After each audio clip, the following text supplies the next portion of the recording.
મિત્રો, આપણે joint declaration પર 23 ફેબ્રુઆરી 2024ના રોજ પોસ્ટ કરેલા અમારા પાછલા વિડીયોમાં તમને જણાવ્યું હતું કે ઈપીએફનો કોઈ સભ્ય તેની ઈપીએફ પ્રોફાઇલમાં કોઈ ચેન્જ કેવી રીતે કરાવી શકે છે।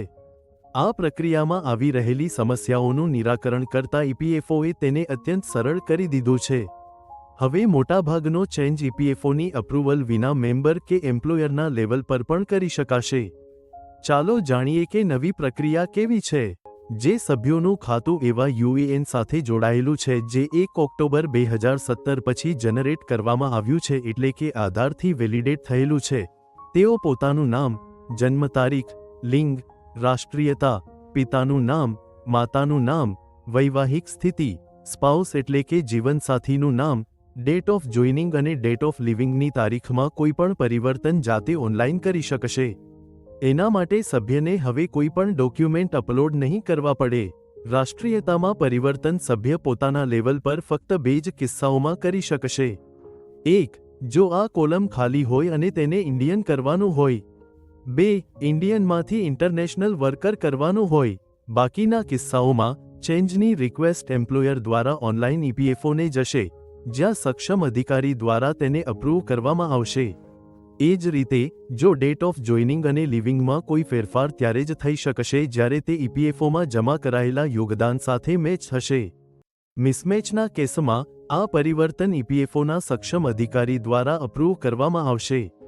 બીજી શ્રેણીના કિસ્સાઓ તે છે જેમાં ઈપીએફ એકાઉન્ટ યુએએન સાથે લિંક તો છે, પરંતુ તેને 1 ઓક્ટોબર 2017 પહેલા જનરેટ કરવામાં આવ્યું છે અને આધારથી વેલિડેટ થયું છે। આવા તમામ કિસ્સાઓમાં મેમ્બર પ્રોફાઇલમાં કોઈપણ પરિવર્તન ફક્ત એમ્પ્લોયરના અપ્રુવલથી જ થઈ શકશે, એટલે કે આ એમ્પ્લોયરના સ્તરેથી જ થઈ જશે। આ માટે મેમ્બરે ઓનલાઈન જોઈન્ટ ડિક્લેરેશન ભરવાનું રહેશે, જેને નોકરી આપનાર દ્વારા અપ્રૂવ કરવામાં આવશે।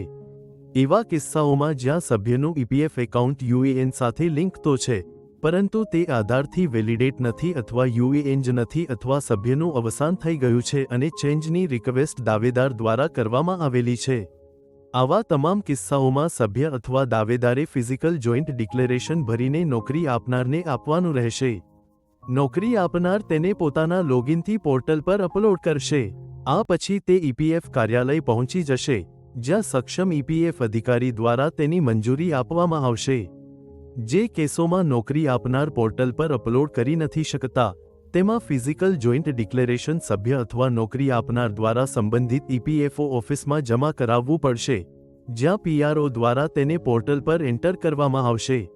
આ પછી તેને સક્ષમ અધિકારી દ્વારા મંજૂર કરવામાં આવશે।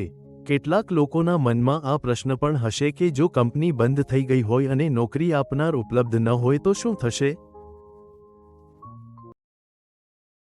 અમે જણાવી દઈએ કે આવા તમામ કિસ્સાઓમાં મેમ્બરે જોઈન્ટ ડિક્લેરેશન ભરીને સ્ક્રીન પર દેખાડવામાં આવી રહેલા ઓથોરાઇઝ્ડ ઓફિસર પાસેથી સહી કરાવીને સપોર્ટિંગ ડોક્યુમેન્ટ્સ સાથે ઈપીએફઓ ઓફિસમાં જમા કરાવવું પડશે। તો આ હતી જાણકારી જોઈન્ટ ડિક્લેરેશન એટલે કે મેમ્બર પ્રોફાઇલ કરેક્શનની પ્રક્રિયામાં થયેલા રિસેન્ટ ચેન્જીસની। આ બધા ચેન્જ લાગુ થઈ ગયા છે અને હવે તમે ખૂબ જ સરળતાથી કોઈપણ અસુવિધા વિના તમારી પ્રોફાઇલમાં ચેન્જીસ કરી શકશો। તો છે ને આ જાણકારી તમારા કામની? જોતા રહો અમારા વિડીયો આવી જ જાણકારીઓ માટે। અને હા, અમારી ચેનલને સબસ્ક્રાઇબ કરવાનું ભૂલશો નહીં। આભાર। જય હિન્દ।